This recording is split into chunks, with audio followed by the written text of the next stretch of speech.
Morning guys. Okay, dah sampai office.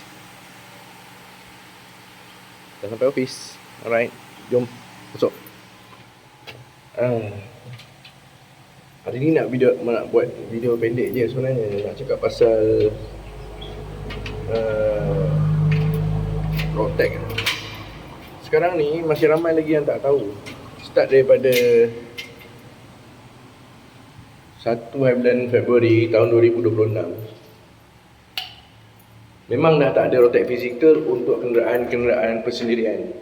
Untuk kereta motor, kenderaan persendirian, memang dah tak ada rotek fizikal. So rotek cuma ada dalam MyJPJ lah, digital rotek. Jadi untuk kenderaan-kenderaan komersial, lori, bas, e-hailing semua masih ada lagi rotek fizikal. Cuma untuk kenderaan persendirian memang dah tak ada. Jadi semua orang kena ada MyJPJ apps tu.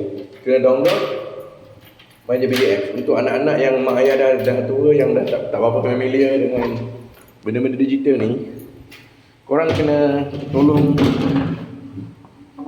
buatkan MyJPJ apps tu untuk mak ayah korang.